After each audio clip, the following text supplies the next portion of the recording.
A single spark can unleash a storm of chaos, especially when betrayal and greed clash in the glittering halls of the city's elite.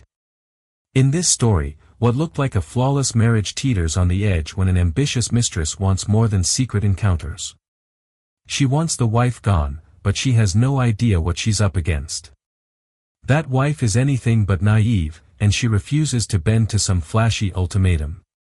Beneath crystal chandeliers, secrets twist and a careful plan slowly forms in the shadows. One betrayal might open the gates to ruin, but how you fight back is what truly matters. Charlotte Alden once believed in fairy tale endings. She could still picture her wedding day like a classic movie scene, white lilies filling the church, their sweet scent hanging in the air, her diamond-studded gown catching every beam of light, and her husband, Graham Alden, glowing with pride. Everyone had said they were the perfect match, and for a while, she believed it, too. At first, everything was bliss. Graham, a renowned venture capitalist famous for turning fledgling startups into global giants, had ushered Charlotte into a world of private galas and five-star nights at luxury hotels like the Peninsula in Chicago. She was his anchor, he always told her, the calm center of his relentless ambition. He'd whisk her away to exclusive events at the Art Institute, impressing everyone with his charm and polished generosity. But beneath that shiny surface, small cracks formed as subtle changes crept in. Late nights at the office became routine. Missed calls piled up, and an uneasy feeling nagged at Charlotte's heart. Graham had always been driven, but now there was a chill in the way he looked at her, like half his thoughts were somewhere else. Months before the truth broke open, Charlotte forced a bright smile at parties, pretending not to notice the lingering, pitying look some of Graham's colleagues gave her. A wife's intuition is rarely wrong. She just didn't know how deep her suspicions would cut once they were confirmed. But every life-shifting storm starts with a single drop of rain. For Charlotte, that drop came as a call from an unknown number late on a Friday night. Her phone buzzed to life with a blocked caller ID while she was curled up in her reading nook, a cushioned armchair by the bay window overlooking her carefully tended garden. The phone's sharp vibration startled her. For a second, she thought about ignoring it, but something tugged at her, an urge she couldn't explain. "Hello?" Charlotte said softly. Silence, then a woman's voice, low and assured. "Is this Charlotte Alden?" Charlotte's heartbeat stumbled. "Yes. May I ask who's calling?" The voice was sharp and smooth, radiating a chilling confidence. "I'm Camille." She paused, just long enough for Charlotte's pulse to thunder in her ears. Camille's next words confirmed every fear Charlotte had buried deep. "Let's just say I'm someone important to him." Charlotte felt the blood drain from her face. So, this was the truth she'd half suspected, half prayed she'd imagined. Camille cleared her throat. "I'd like to meet. There's something you deserve to hear, and trust me, we're better off saying it face to face." One trembling hand clutched the phone tighter. The other gripped the armrest as Charlotte fought to keep her voice steady. "Are you saying you and Graham are having an affair?" "If you need me to spell it out, yes," Camille said, a definitive bite in her tone. "I'm done hiding. Meet me tomorrow at La Rue in downtown Chicago. Noon. I'll text you the details." The line went dead. Charlotte lowered the phone, her breath caught halfway in her throat. Her entire body turned cold. It was real. She sat frozen, her hands pressed to her cheeks, her mind racing. The flawless life she'd fought so hard to hold together had finally cracked wide open. Morning came, uneasy and gray. Sunlight seeped through the sheer curtains as Charlotte dressed carefully in simple black trousers and a cream silk blouse. A pair of small pearl studs glimmered at her ears, an outfit neither too humble nor too showy. It felt like walking onto a battlefield, and she was determined to walk in with her head held high. Inside La Rue, she spotted Camille instantly. The woman was a vision of sharp curves and crimson lipstick, poured into an emerald dress designed to turn heads. Even in the restaurant's quiet sophistication, Camille glittered like a jewel under a spotlight. Charlotte forced a polite smile and stepped toward the table where Camille sat, swirling a glass of white wine. The hostess gave Charlotte a discreet nod as she took her seat across from the other woman. "I was half afraid you wouldn't show," Camille said, her voice as smooth as the wine she twisted by the stem. "I need answers," Charlotte replied quietly, ignoring the untouched menu placed in front of her. Camille leaned forward, folding her arms on the table. "I've been with Graham for almost a year now," she stated, her tone both smooth and sharp. "He promised me a lot of things. Love, security, a life where I wouldn't have to hide. Frankly, I'm done waiting." Charlotte felt her throat close up. Had it really been that long? Memories flashed behind her eyes, nights when Graham came home late reeking of expensive cologne, the faint trace of lipstick on his shirt collar she had once dismissed. She had buried every suspicion, forcing herself not to see what was right in front of her. Tears burned behind her eyes, but she held them back. A quiet, punishing thought slid through her chest: did I drive him away? Was I too busy, too naive? Did I stop being enough? The doubt stung worse than Camille's venomous words. Camille pressed on, unmoved. "He keeps me in the shadows because he's scared. He says it's about his reputation, his business deals, but really, he's scared of you." A bitter laugh escaped Charlotte's tight chest. "Afraid of me? I'm just his wife." Camille's lips curled into a sly smile. "You're more than that. You're respected. You have a name and influence. And let's not pretend your father sat on the city council for years. A lot of Graham's clout comes from you.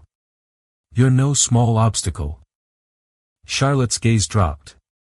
It was true. She had always hated being seen as a piece on someone's chessboard, a connection to be leveraged. This entire conversation felt like a nightmare she'd stumbled into, scripted by someone else. "So," Charlotte asked, her voice barely a whisper, "what exactly do you want me to do?" Camille didn't hesitate. "Divorce him. Let him go so I can have him openly. Name your price."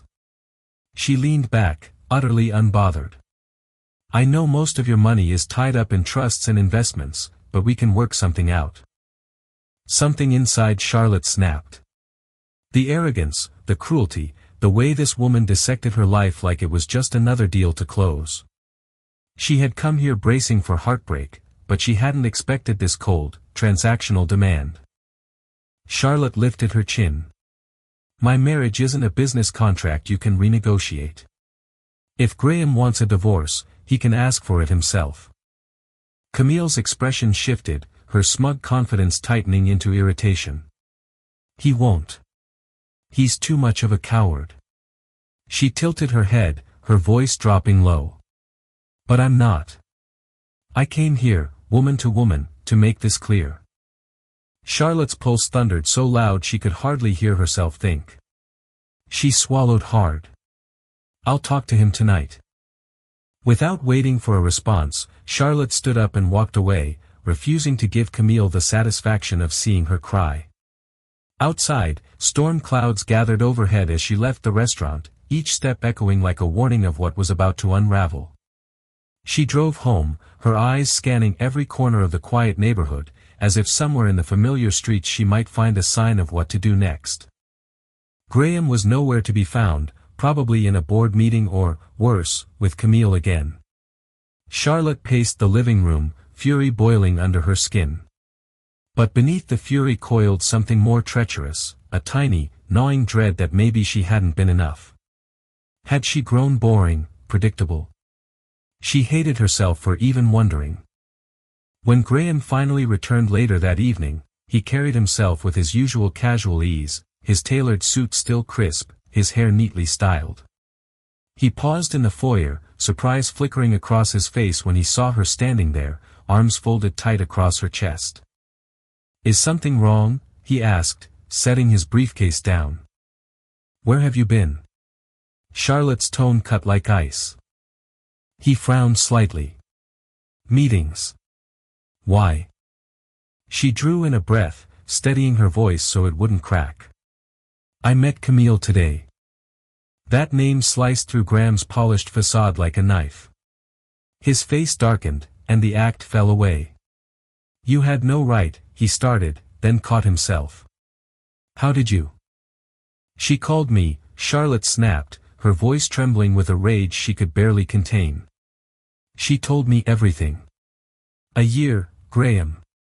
A whole year of lying to my face. Of humiliating me in this marriage.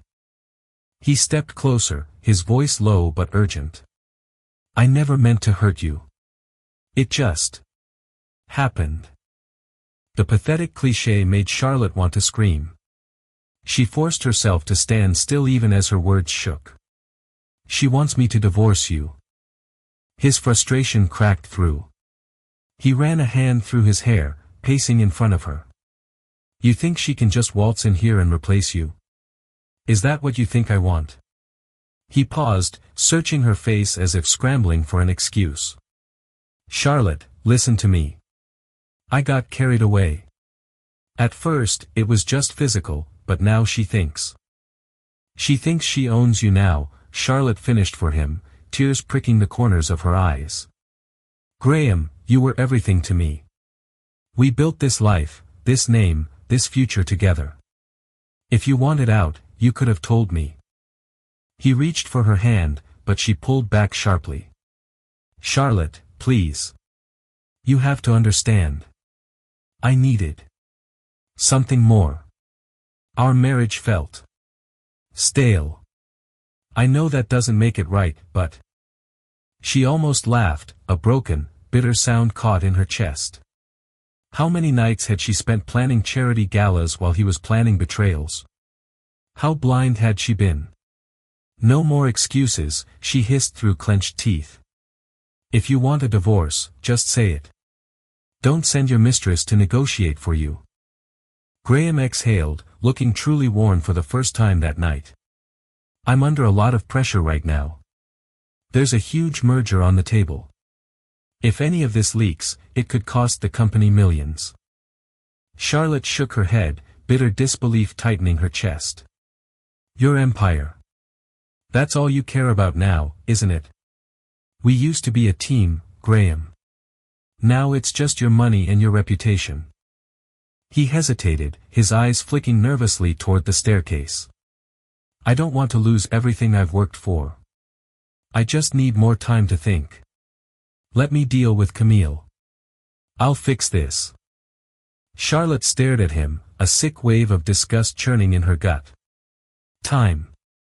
After a year of betrayal, he still had the nerve to beg for more time. You'd better fix it fast, Graham, because if you don't, I swear I'll be the one to make sure you lose everything. And I mean everything. She brushed past him, the burn of betrayal driving every step. If he thought she would quietly disappear and surrender what was hers, he was in for the rudest awakening of his life. Darkness swallowed her bedroom that night. Charlotte stood at the window, staring out at Chicago's skyline, 1,000 city lights sparkling like distant secrets. Each light told a story. Hers felt stained beyond repair. She thought back to the early days when love was still simple. Graham would surprise her with tickets to the symphony, and they'd stroll hand in hand along the riverwalk after midnight, whispering about building a life untouched by the shallow power games of their old money families. Now those memories tasted bitter on her tongue. Graham cared about reputation above all else. The Alden name was stamped across charity galas, corporate mergers, and scholarships bearing their family crest.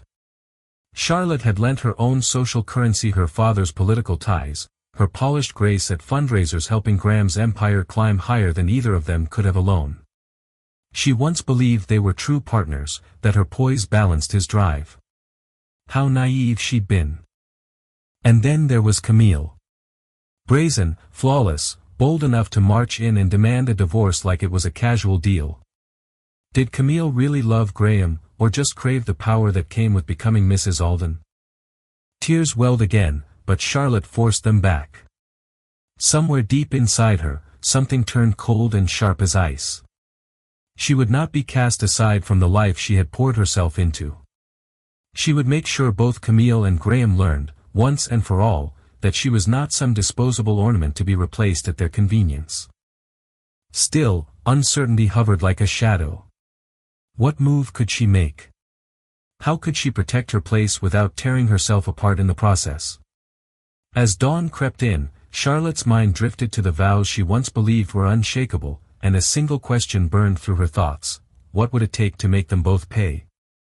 The next morning, she braced herself and drove to her father's stately townhouse. Richard Whitmore had once held a seat on the Chicago City Council, and though he'd long stepped back from politics, his influence and connections were anything but dormant. Charlotte had never imagined tapping into his network. It felt manipulative, too cold-blooded. But now, everything had changed. "You look pale, sweetheart," Richard said the moment she stepped into his study, a warm, book-lined room filled with leather chairs and mementos from decades in city politics. He leaned forward, his eyes narrowing in concern. "What's wrong?" She hesitated, then forced the words out. "I'm not well, Dad. Graham has been cheating on me." A muscle in Richard's jaw twitched. He reached out, wrapping her hand in his. "I always questioned that man's priorities. What do you need me to do?" Charlotte met her father's steady gaze. The words almost stuck in her throat. She hated this, hated looking like the daughter who couldn't keep her own marriage together. A quiet shame pricked at her spine. "Am I a disappointment now?" She forced the thought down. "I'm not sure yet, but I need your help and your discretion. If I decide to," she stopped, the word catching in her throat. "If I decide to divorce him, I want to know exactly what my options are. How to protect myself." Richard squeezed her hand reassuringly. "You have my full support. No matter what you choose." When she left her father's townhouse, Charlotte felt a flicker of calm. She had resources. She had leverage. And knowledge, she reminded herself, was power. She wouldn't make any reckless moves, but she'd be ready. The more she replayed Camille's shameless ultimatum, the more her anger hardened into sharp, deliberate resolve. Maybe the best way to fight an open threat was with a hidden snare. Days passed in a tense quiet. Graham tiptoed around her, carefully avoiding Camille's name.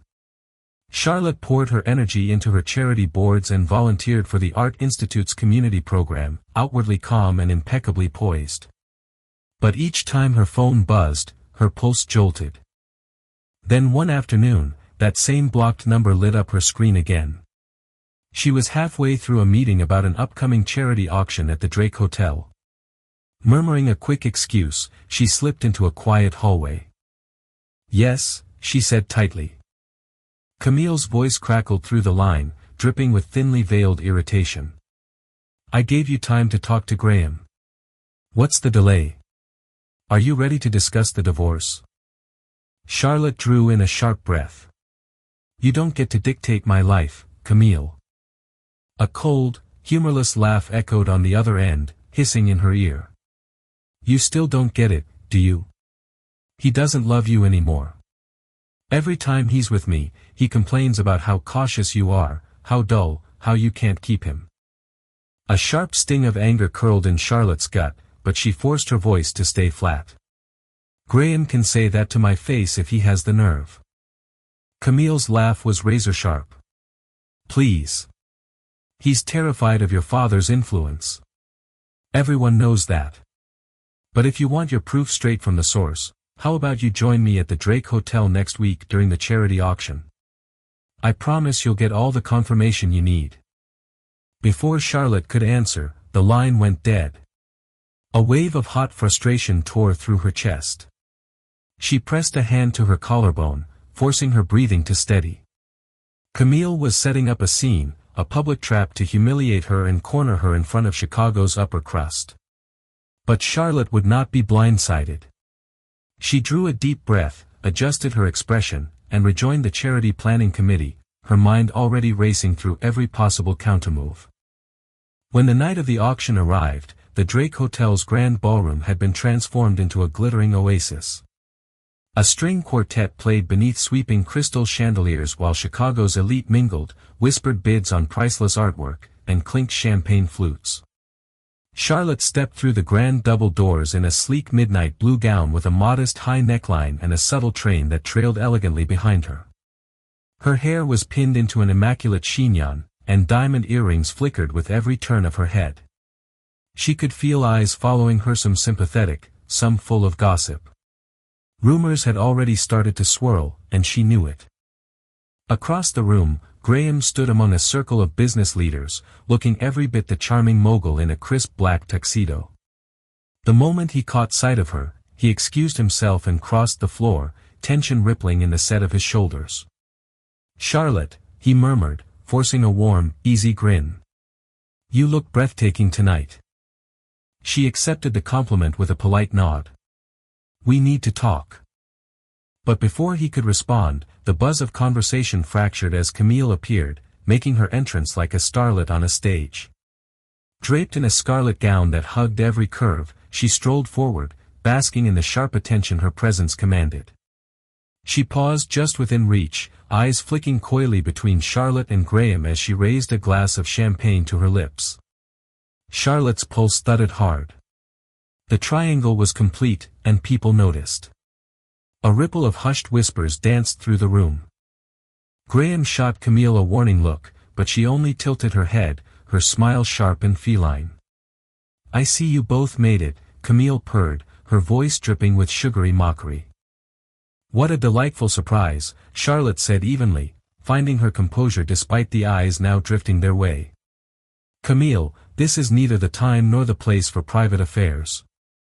"Oh, I disagree," Camille countered smoothly, her tone carrying just enough bite to draw a few curious glances. "I think this is the perfect backdrop. Donations flowing, champagne sparkling. What better way to show I'm serious about claiming my rightful place?" Her eyes flicked to Graham, daring him. "You do want me beside you, don't you?" Graham shifted uneasily, his voice low, his polished charm slipping. "Camille, stop. Not here." But Camille had no intention of stopping. She stepped closer to Charlotte, her perfume sharp and cloying, and dropped her voice to a venomous whisper. "I know about the trusts in your name and the estate you inherited in Lake Forest. If you're smart, you'll sign the divorce papers and disappear quietly. Your father's pull won't save you if you're too stubborn to accept reality." Charlotte's eyes darted around the grand ballroom. Several guests pretended to admire paintings, but their prying ears were obvious. Heat crept up her neck, but she refused to flinch. She locked eyes with Camille, her gaze as calm as polished steel. "You think you know everything about me, but you have no idea what I'm capable of." Camille arched an eyebrow, her smirk dripping with poison. Bold words for a woman clinging to a dead marriage.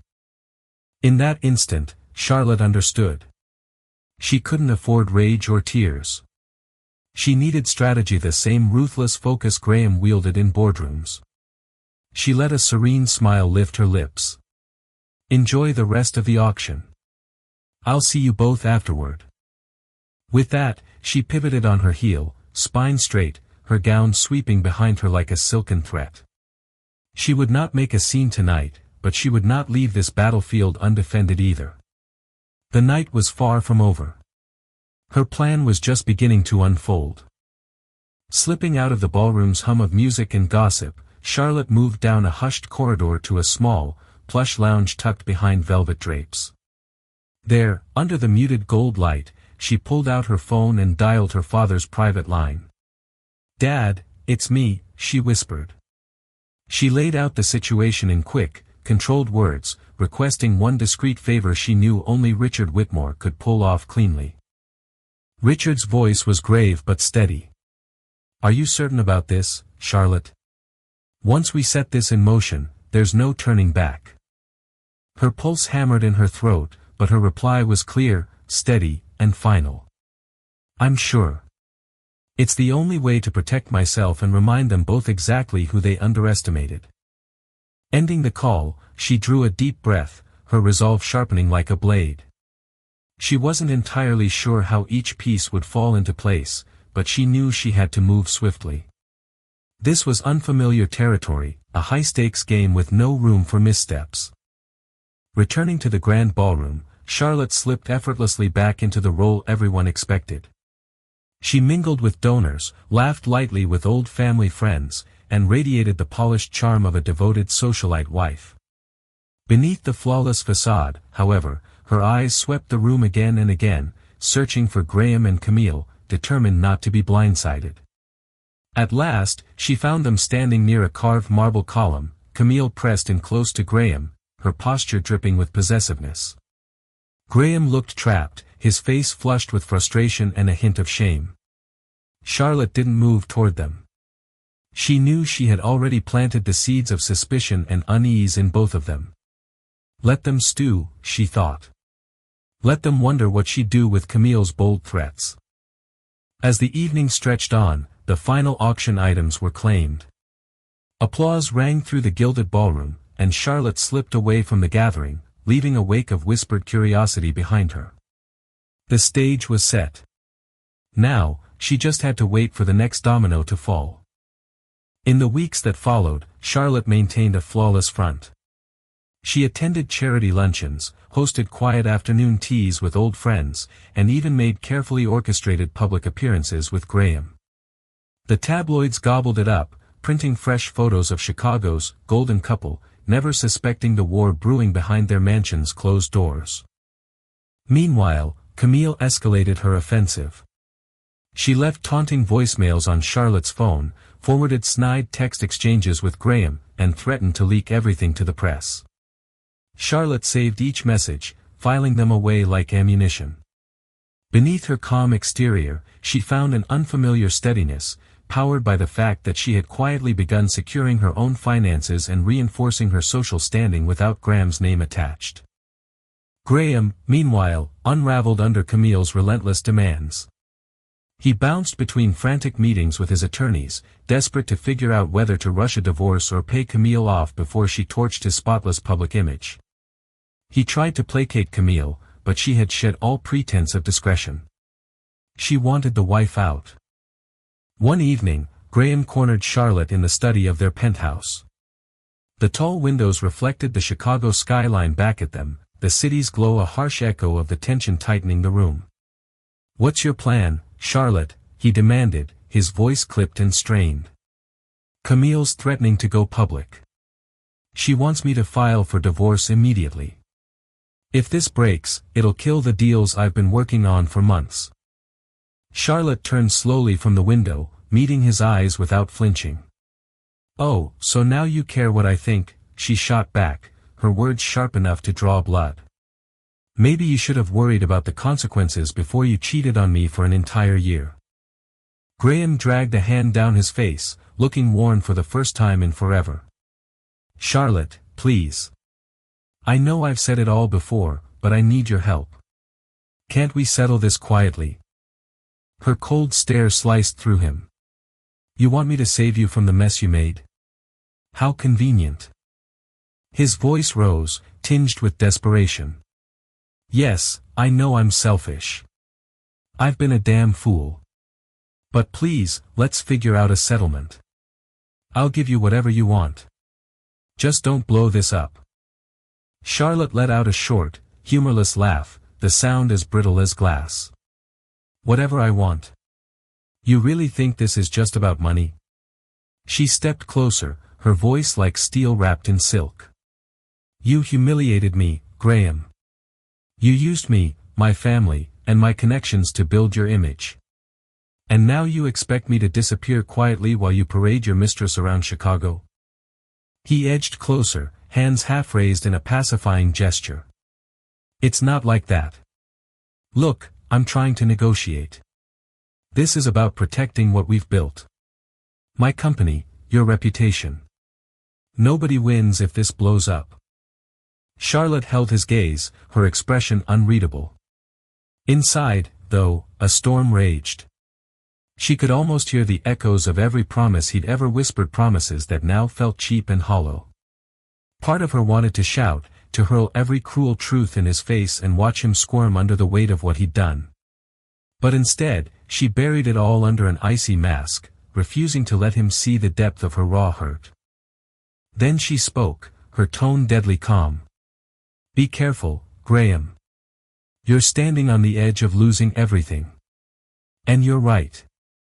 None of us wins if this goes up in flames." For a moment, neither said a word. The heavy hush of the study pressed in around them, broken only by the faint hum of the city beyond the windows. Then Charlotte brushed past him, her parting words cold and final. "But maybe that's exactly what needs to happen." Charlotte's next move was to call in help from a source Graham would never expect, Elizabeth Ashcroft, a longtime ally of her father's and one of Chicago's most feared divorce attorneys. Elizabeth was legendary for dismantling high-profile marriages with surgical precision and ensuring her clients walked away stronger than before. In Elizabeth's marble and mahogany office, Charlotte laid out every gritty detail of the affair, the threats, and Graham's pleas. Elizabeth listened, calm and hawk-eyed, nodding only when necessary. When Charlotte finished, Elizabeth leaned back, her fingertips pressed together. "You're in a very strong position, Charlotte. The courts tend to favor the betrayed spouse, especially when significant assets and a prenup are involved. His affair will weaken any leverage he thinks he has." Charlotte raised an eyebrow. "We did sign a prenup, but it was straightforward, dividing what each of us brought in." Elizabeth's eyes gleamed with quiet confidence. "True, but you have far more than that. Your father's political influence, your own inheritance, your impeccable charity record, all of it frames you as the dignified victim and him as the reckless fool. All of that strengthens your position," she said, her tone crisp, her eyes sharp as a scalpel. "And don't underestimate the weight of the evidence, the text messages, phone logs, even suspicious bank transfers. Adultery proven on paper will heavily tilt negotiations in your favor." Charlotte let out a slow breath. "He keeps saying he wants to settle quickly to avoid a scandal, but Camille is pushing him to force me out. She has no fear of going public."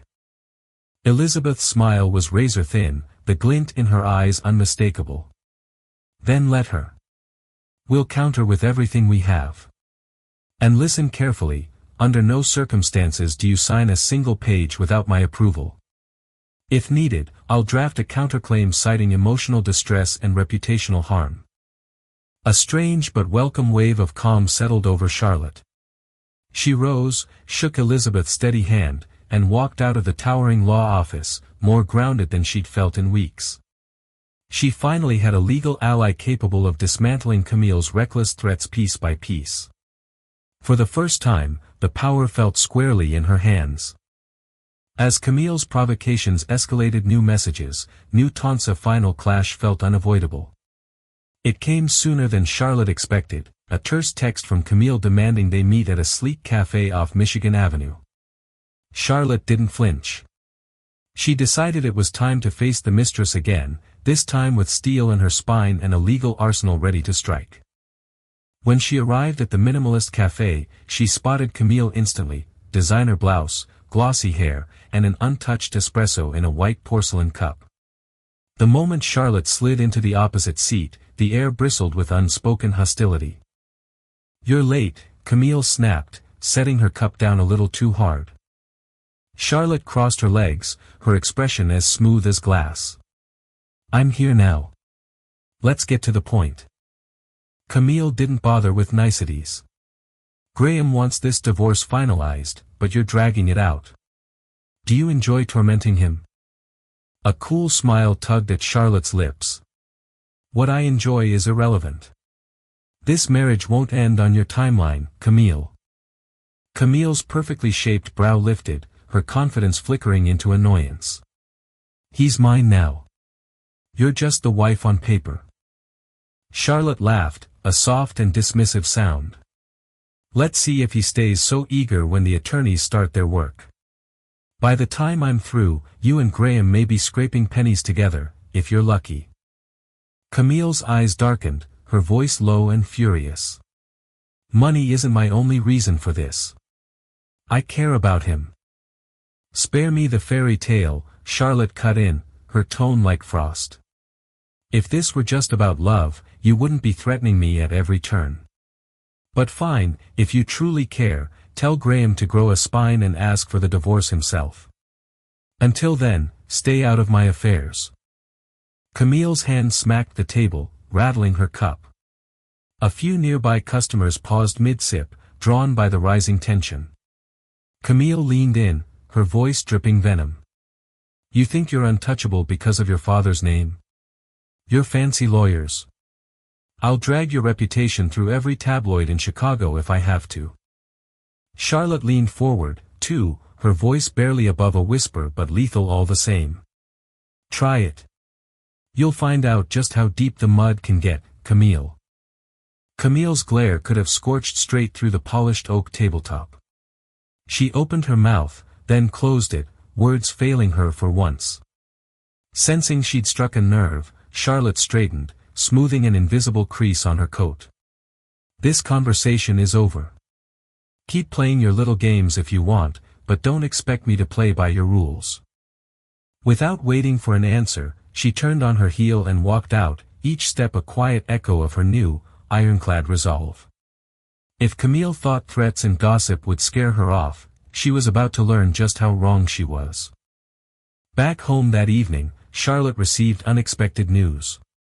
Her father, Richard Whitmore, had quietly tasked a trusted contact to dig into Camille's past. The findings were more damning than she'd imagined. Camille wasn't just an opportunistic socialite, she had a history of affairs with wealthy, connected men, always leaving behind broken engagements and discreet hush-money settlements. None of her past conquests, however, had been as high-profile as Graham Alden. Even more telling, Richard uncovered records showing Camille had racked up massive personal debt right before latching on to Graham. This was no accidental fling, it was a calculated pattern of securing financial safety through seduction and leverage. A sick swirl of disgust and cautious relief twisted in Charlotte's chest.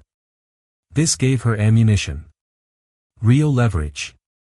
She didn't waste a second, forwarding everything to Elizabeth Ashcroft. Elizabeth replied within the hour. Her email laid out in neat bullet points how Camille's history of manipulative relationships and hidden debts could be used to dismantle any claim she had on Graham's fortune.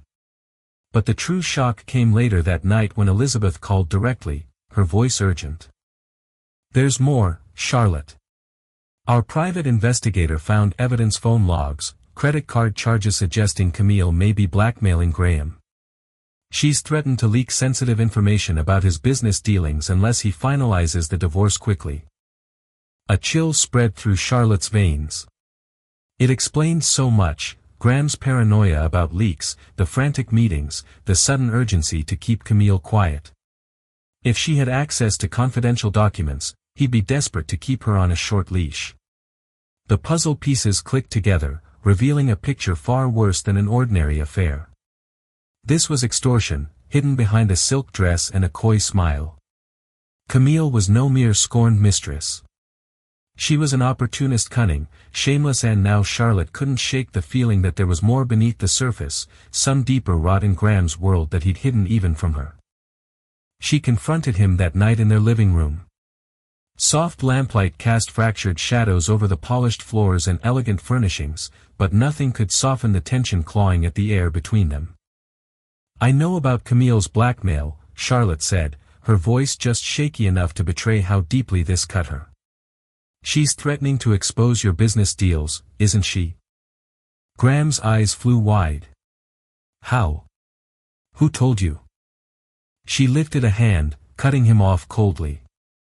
It doesn't matter. What matters is that you've risked everything we built because you couldn't keep your ego or anything else in check. His expression twisted with a mixture of guilt and raw frustration. I'm trying to handle it, but she's out of control. She got her hands on files connected to a major merger. If she leaks them, I could be charged with securities fraud. Charlotte's stomach dropped. This was worse than she'd feared. How did she even get access? Graham ran both hands through his hair, pacing like a cornered man. She dug through my briefcase, hacked my emails, apparently. She's not just some reckless fling. She's smart. Smarter than I gave her credit for. Charlotte stood frozen, absorbing every brutal word. Then something hardened inside her, cold and focused.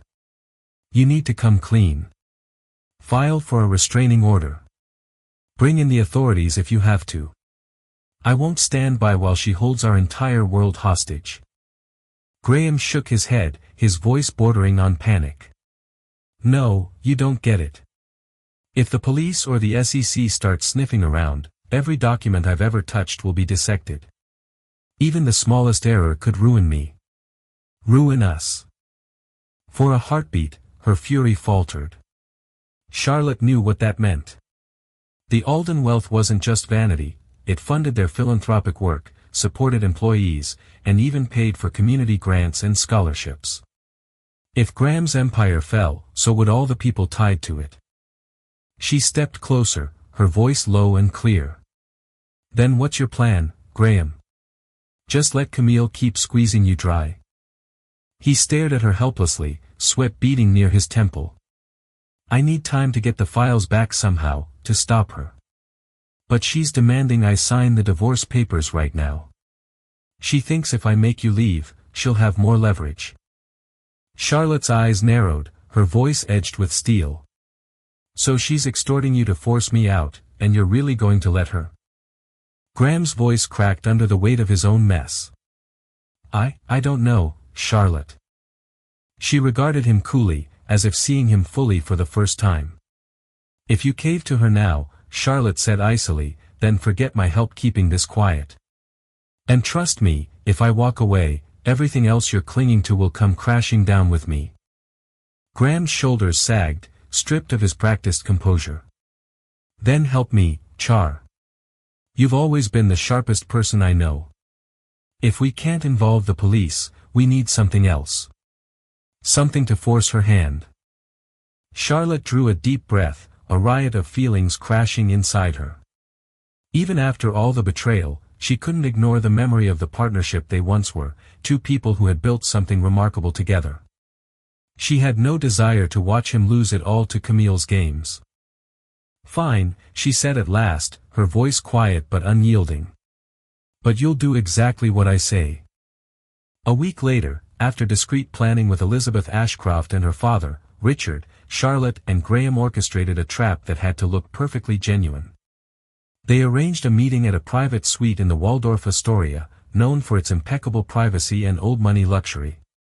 Word was leaked, just carefully enough, that a settlement was being finalized and Graham intended to ensure Charlotte walked away with as little as possible. The bait was set. Camille arrived at the suite brimming with smug satisfaction, draped in a sleek black cocktail dress that shimmered with each step.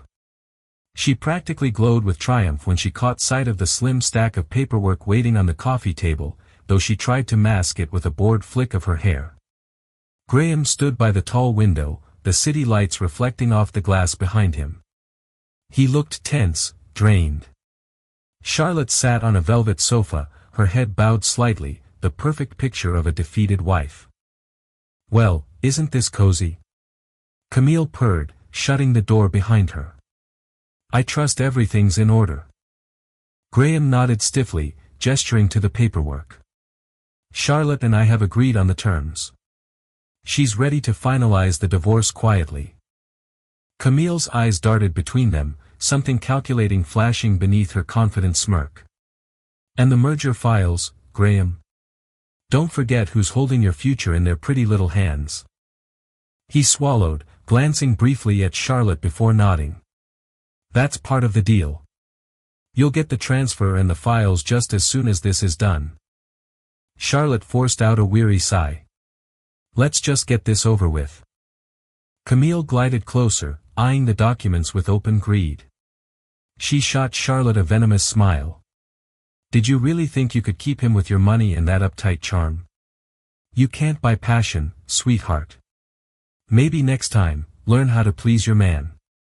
The barb sliced deep, but Charlotte's expression didn't so much as flicker. She calmly picked up the pen, her hand steady.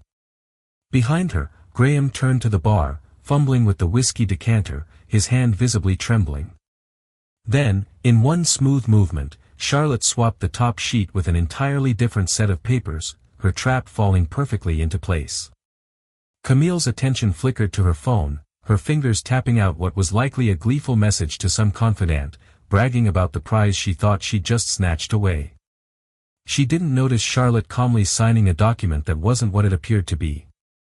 Elizabeth Ashcroft had prepared this particular set of papers with surgical precision.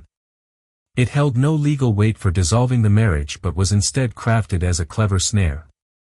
Buried in the legalese was a subtle yet binding admission of Camille's threats, extortion, and unauthorized access to Graham's confidential files. Charlotte set the pen down with an air of weary surrender and pushed it across the table. Fine. Let's be thorough.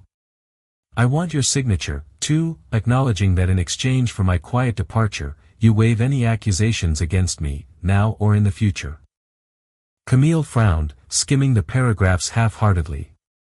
The dense legal language made her eyelids droop, but the bold, underlined heading, settlement agreement, was all she needed to feel certain of her triumph. Confidence gleamed in her eyes. Inside, Charlotte's pulse thudded so hard she could feel it echo in her throat, but her face stayed perfectly serene. She forced herself to hold Camille's smug gaze, feeling a thrill of satisfaction deep beneath her composed exterior. This was her moment. Finally, she would watch the woman who tried to steal everything walk straight into her own trap. She had won. With a satisfied flick of her wrist, Camille signed her name with a flourish. The pen had barely left the page when a knock echoed through the suite. The door swung open to reveal Elizabeth Ashcroft and Richard Whitmore, flanked by two sharply dressed security consultants. Camille's head snapped up, her smug expression dissolving into startled alarm. What the hell is this? Elizabeth advanced with a calm, lethal grace. Thank you, Ms. Graham. We have precisely what we need. She plucked the freshly signed document from the table, scanning it with a pleased nod. Camille's eyes darted wildly from Graham to Charlotte, dread replacing her false bravado. You tricked me, you. Charlotte's lips curved into the faintest hint of a victorious smile, her eyes never leaving Camille's panicked face. Graham stepped forward, his voice heavy with a remorse he didn't bother to hide. I'm sorry, Camille, but you left us no other choice. Elizabeth faced Camille directly, her tone as crisp as a judge's gavel. The document you just signed is not a divorce agreement. It's a formal statement acknowledging your role in threatening this marriage and illegally accessing Mr. Alden's confidential business information, among other acts. She tapped the page for emphasis. It includes a sworn affidavit of malicious intent. You've effectively admitted to blackmail, Ms. Graham. All the color drained from Camille's face. You can't do this. This is entrapment. Elizabeth raised a single, cold eyebrow. On the contrary, you came here of your own free will, believing you had coerced Charlotte and Graham into your terms. I assure you, the courts will see it the same way. We have written, signed proof of your extortion attempts. Camille scrambled for her purse, likely reaching for her phone, but one of the suited security men stepped in, blocking her path with calm authority. We'll be needing that, Ms. Graham. Charlotte watched her with a mixture of cold relief and the last embers of raw anger still smoldering in her chest. She stood slowly, smoothing the front of her tailored skirt. You threatened to tear my life apart. You tried to force my hand. Now you'll live with the consequences. Camille's wild eyes darted desperately to Graham. You can't let them do this. You love me. Graham's face twisted, guilt and exhaustion weighing on every word. His hands shook at his sides. I made a mistake, Camille. I never loved you. I was weak. But I won't let you destroy Charlotte or me any longer. The last flicker of false hope died in Camille's expression. She lunged for the coffee table, grabbing at the stack of merger files she still believed were her ace in the hole, only to find they were blank pages. A decoy. Her face contorted in pure rage, but the security team stepped closer, cutting off any escape. Elizabeth's voice was as cool as frost. You can choose to quietly surrender any real stolen material and sign a non-disclosure agreement. In return, we may decide not to pursue the maximum charges. Resist, and I promise the evidence we have will bury you in court. Camille's fury fractured into a silent, trembling defeat. She collapsed back into a chair, the weight of reality crashing down around her. Charlotte watched every second of Camille's collapse, feeling a sharp, almost feral satisfaction twist low in her chest. But under the surface, exhaustion flooded Ina bone-deep ache for every sleepless night, every betrayal she'd had to swallow just to stand here today. The part of her that longed for vengeance felt sated. The part that longed for peace felt impossibly tired. Graham moved hesitantly to Charlotte's side. For a moment, their eyes met, two people acknowledging the wreckage they now stood among. Charlotte drew herself upright, refusing to let any flicker of misplaced sympathy soften the truth of what had been done to her. The woman who once smirked so brazenly now sat shaking, her future reduced to nothing but an ugly, cautionary tale. Karma, swift and merciless, had arrived. With Camille cornered and her blackmail scheme neutralized, Elizabeth and Richard oversaw her removal from the suite, escorting her to a private room where she'd be forced to hand over any remaining stolen files. If she cooperated, she'd leave with scraps. If not, prison was waiting. Charlotte stood motionless, arms folded tightly across her chest. The suite felt cavernous, strangely hollow now that the storm had passed. Graham lingered by the window, his shoulders hunched, the confident spark in his eyes dulled and weary. Deep stress lines carved into his face told the rest of the story, a king stripped down to a man who had nearly lost everything. When the door finally closed, silence swallowed the room. Charlotte crossed to the sofa and sank down gracefully, pressing a trembling hand to her forehead. Relief hummed under her skin. She'd won, but victory, she realized, could still taste like ashes. Graham turned toward her slowly, his eyes filled with a regret so raw it seemed to age him right there in the soft lamplight. Charlotte, I don't even know what to say. She lifted her gaze, exhaustion shadowing her features. Then don't say anything. You got what you wanted. Camille won't ruin your deals, and I won't be dragged through a humiliating divorce. Publicly, at least. He moved closer, cautious, as if afraid he might break her further by proximity alone. He sat down near her, clasping his hands in his lap. The damage I caused is beyond forgiveness, but for what it's worth, I see now how badly I took you for granted. Camille was never worth losing you. Charlotte stared at him, blinking against the sting at the corners of her eyes. You lost me the moment you chose her. Everything we just did. It was to protect what little dignity I had left. And yes, a part of me still cares about the life we built. But don't mistake that for forgiveness. A dull ache pressed behind her ribs. Part of her screamed to ask why he hadn't seen her worth before tearing them apart. She forced the words back, refusing to let fresh hurt muddy her resolve. He had to feel every ounce of the cost. Pain flickered across Graham's face, a fresh wound he knew he'd carved himself. I understand. She drew in a long breath, gathering the last shreds of her composure. We've neutralized the threat. Now comes the real question. What happens next? Do we actually try to piece this marriage back together, or has too much been broken? He hesitated, his voice trembling on the edge of hope and defeat. I want to fix this, Charlotte. But only if you want to. She closed her eyes, exhaustion pressing into her bones. Graham, you shattered my trust. Even if I stay, I can't pretend this will ever be what it once was.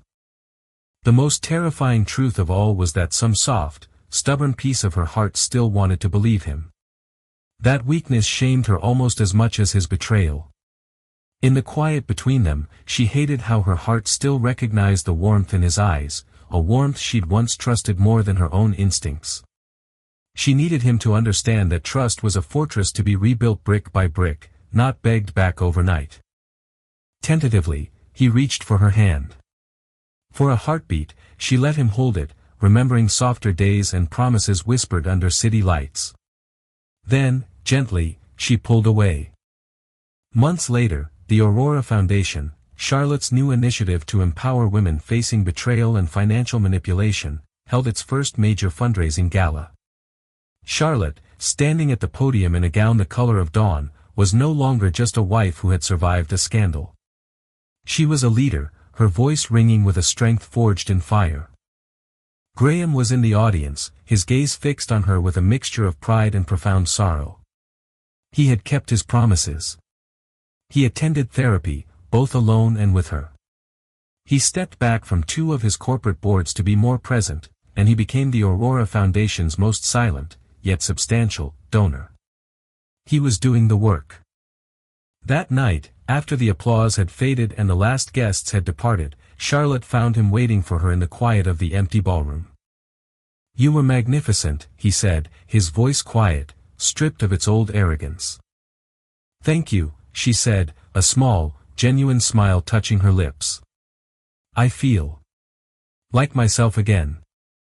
He nodded, not moving closer, respecting the space between them that still existed. "I know I have a long way to go," he said. "But I hope one day, you'll see that the man you fell in love with is still here. He just got lost, and he's doing everything he can to find his way back to you." For the first time in over a year, Charlotte didn't pull away when he reached for her hand. This time, she let her fingers rest in his, a silent acknowledgement of the slow, painstaking effort he was making. It wasn't forgiveness, not yet. But it was a start.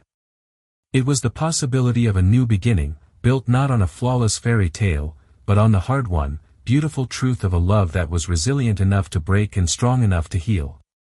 Looking at him, she saw not the man who had betrayed her, but the man who was fighting to be worthy of her.